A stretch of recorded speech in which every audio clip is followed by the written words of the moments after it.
En el nombre del Padre, del Hijo y del Espíritu Santo. Amén. Día sábado celebramos la memoria de Santo Domingo de Guzmán. El Evangelio de San Mateo dice lo siguiente.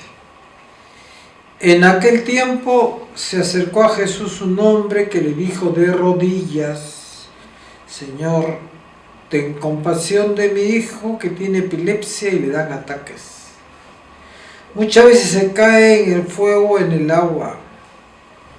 Se le ha traído a sus discípulos y no han sido capaces de curarlo. Jesús contestó: gente sin fe y perversa. ¿Hasta cuándo les tendré que soportar?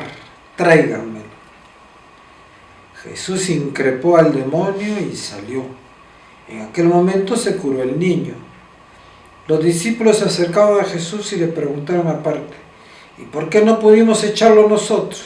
Les contestó: por vuestra poca fe. Les aseguro que si fuera vuestra fe como un grano de mostaza, le dirían a aquella montaña que vinieran aquí y vendría. Nada les sería imposible. Palabra de Dios.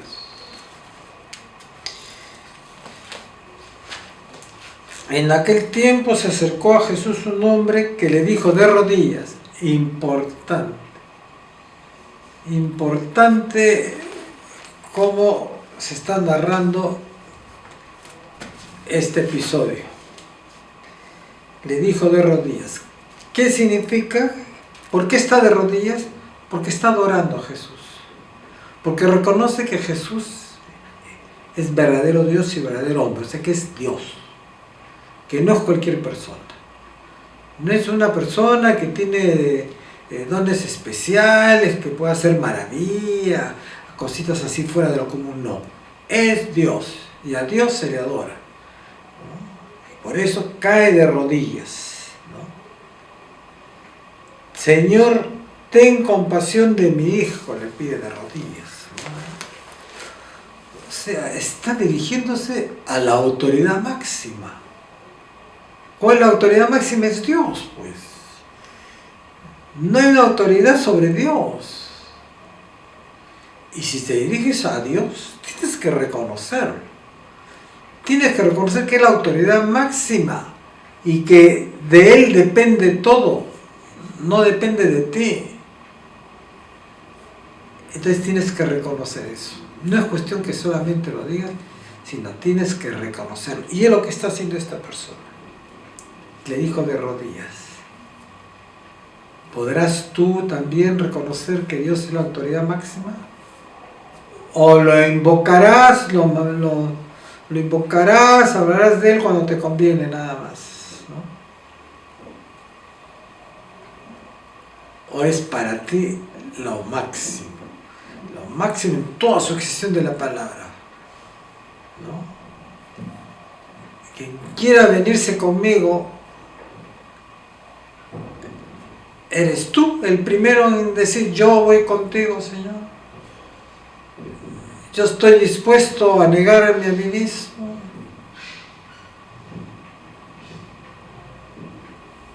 Este Señor tenía esa fe. Ten compasión de mí.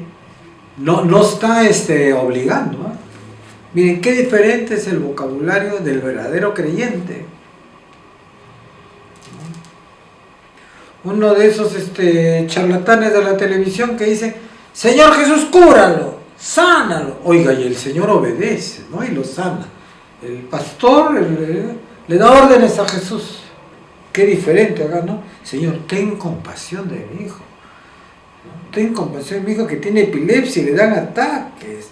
Muchas veces se cae al fuego o en el agua. En ningún momento le dice: Señor, tú tienes que curarlo, tienes que sanarlo, porque a mi hijo le pasa el otro, tienes que sanar. No, qué diferente es el verdadero diálogo donde está la verdad con el diálogo donde está la mentira. Por ahí nomás te das cuenta de que todo eso es una farsa, todo eso lo que ves en la televisión. Una farsa. ¿Cómo puede ser que Dios le obedezca a este señor? Ahora la pregunta es, ¿por qué ahora que hay el coronavirus no aparece ninguno de estos caballeros a sanar a la gente? ¿Qué hacen ahí metidos en sus casas? ¿Por qué no van a los hospitales a ordenar a Jesús que sane a las personas que están ahí enfermas? Ok, se les acabó la magia. ¿Qué cosa ha pasado contra esa gente? ¿Dónde están? ¿Qué ha pasado? ¿No? Pónganse a pensar ahora ustedes con todo eso que está sucediendo y no se dejen engañar más, pues. Señor, ten compasión de mi hijo que tiene epilepsia y le dan ataques. Muchas veces se cae en el fuego o en el agua. Se lo he traído a sus discípulos y no han sido capaces de curarlo. ¿No han podido tus discípulos, maestro? ¿Qué les ha pasado a tus discípulos, maestro?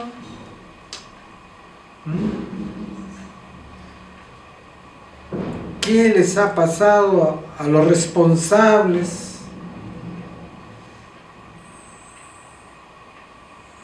Que no pueden hacer milagros. ¿Qué les dijo Jesús? Gente sin fe, son gente sin fe y perversa, dice. ¿Y por qué los llamarán perversos? Jesús contestó, gente sin fe y perversa. ¿Hasta cuándo los tendré que soportar? Dice Jesús. ¿Hasta cuándo van a comprender que hay que tener fe, que la obra no es de ellos, es mía? Tienes que pedir con fe. Tienes que pedir con fe y aceptar la voluntad de Dios. Son dos cosas que van juntas, ¿no?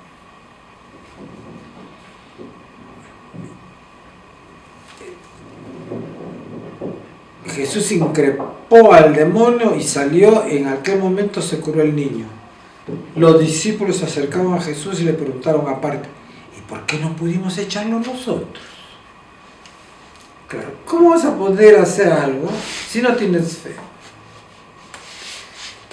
¿Cómo vas a tener una iglesia llena si tu testimonio de vida no contagia a la gente?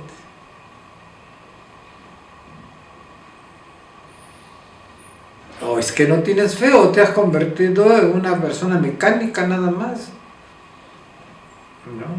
¿No? Eres un ilustrado, ¿no? Y cumples nada más, ¿no? Pero no haces con fe las cosas. No celebras la misa con fe. No haces tu pastoral con fe. Sino porque esto es lo que hay que hacer, esto hago. Se necesita hacer las cosas con fe, tener fe en lo que uno está haciendo, tener fe en que uno actúa en nombre de Cristo.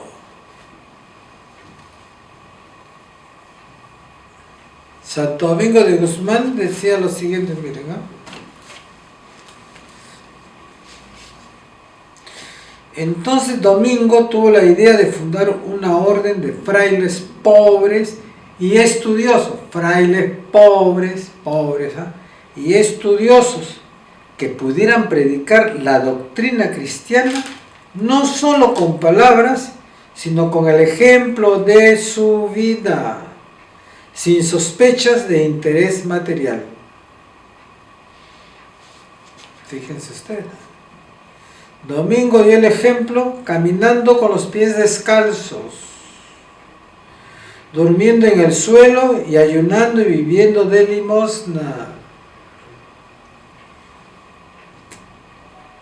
No se propuso formar una élite de intelectuales, sino de predicadores del Evangelio, y en sus peregrinaciones se detenía con gusto hasta con los más humildes. Bueno, ese es el Evangelio que hay que predicar. Todos tenemos que dar ese testimonio. Todos los bautizados tienen que dar ese testimonio de fe. No es cuestión solamente de predicar, sino de cumplir. Que haya una coincidencia entre lo que dices y lo que predicas y lo que haces, ¿no? Que concuerde. Yo me acuerdo que mi papá me decía, haz lo que digo, no lo que yo hago, me decía mi mamá. Tú haz lo que yo digo, me decía. Bueno, pero porque sabía que a veces no hacía cosas correctas, seguro, por el momento que me decía, tú haz lo que yo te digo, no lo que yo hago,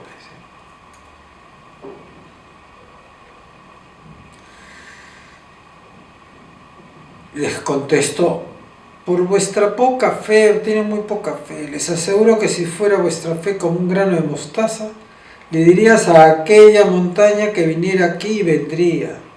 Nada les sería imposible. Bueno, entonces, ¿qué es lo que tenemos que hacer ahora? Hemos visto que Jesús nos invita a venirnos con Él. Hemos visto que el venirse con Jesús implica, ¿no?, un deseo de cambio, ¿no? Renuncia a ti mismo, niégate a ti mismo, toma tu cruz y sigue. Ahí acá hay otra condición más, hay que hacerlo con fe. No hay que hacerlo como una cosa intelectual, ¿no? Esto dice el Señor, hay que hacer, ya, esto lo hago. Pero, ¿tengo fe? ¿Creo en eso? ¿O simplemente lo hago por lo que tengo que hacer? Cuando me voy a confesar porque estoy buscando la misericordia de Dios, tengo fe en que en el sacramento Dios me va a perdonar, reconozco y estoy arrepentido de lo que he hecho, o simplemente voy para que la gente vea, que me confieso. Eso lo lee en tu corazón el Señor. Esa confesión no es válida. No tiene nada de validez esa confesión, ¿no? A veces cuando me invitan a celebrar misas en algún grupo así, llego yo, una cola inmensa se forma, queremos confesarlo. ¿Y por qué se quieren confesar justo ahorita? O sea, ustedes no llevan vía sacramental, ustedes nunca se confiesan. Están confesándose para que los demás vean que ustedes se confiesan. ¿Usted cree que eso es ser un verdadero seguidor de Cristo? Eso es una fanfarria, eso es un teatro, nada más.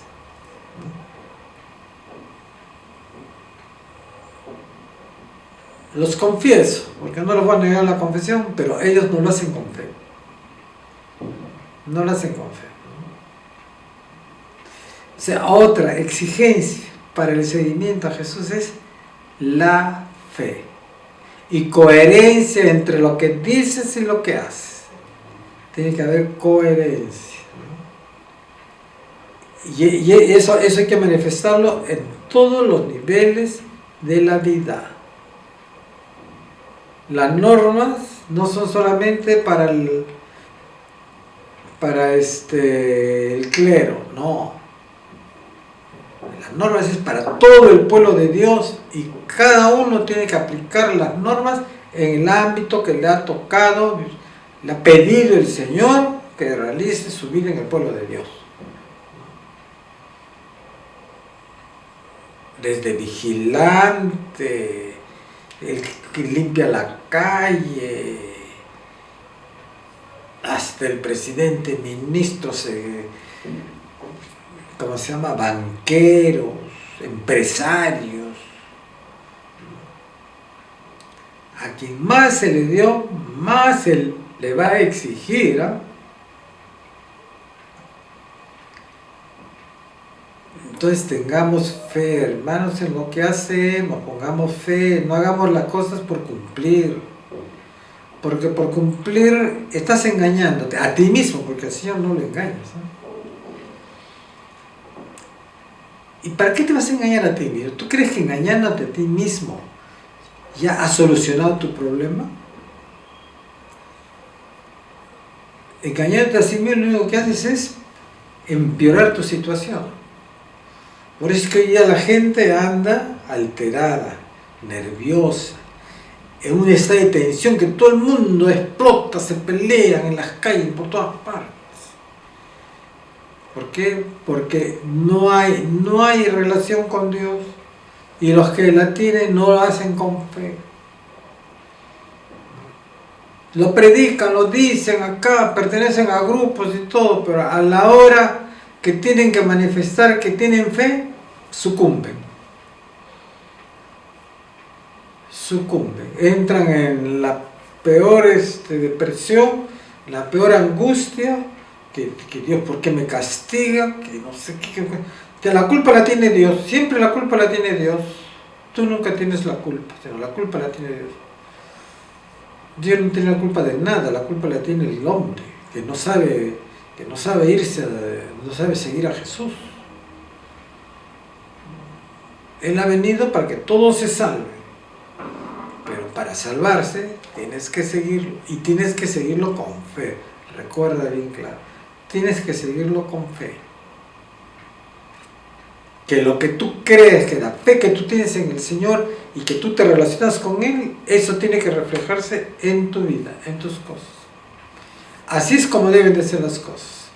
Bueno, y si no lo puedes hacer, tienes los medios para superarlo. Pues, ¿cuál es el medio? El arrepentimiento y la confesión. Y esa conversión puede demorar años, pero tienes que ser perseverante. Porque los hábitos adquiridos a veces es muy difícil cambiarlos. Hay personas que dicen, no, ¿para qué me voy a confesar si siempre cometo el mismo pecado? Justamente, siempre cometo el mismo pecado, siempre confiesa, arrepiéntete y confiesa ese pecado, hasta que Dios tenga misericordia de ti y decida hacerte superar la situación. Pero nunca pierdan la esperanza, nunca pierdan la fe. Y siempre traten de vivir con la caridad, pero no con la caridad humana, sino con la caridad divina. Llenarse del amor de Cristo para transmitir a Cristo. En el nombre del Padre, del Hijo y del Espíritu Santo. Amén.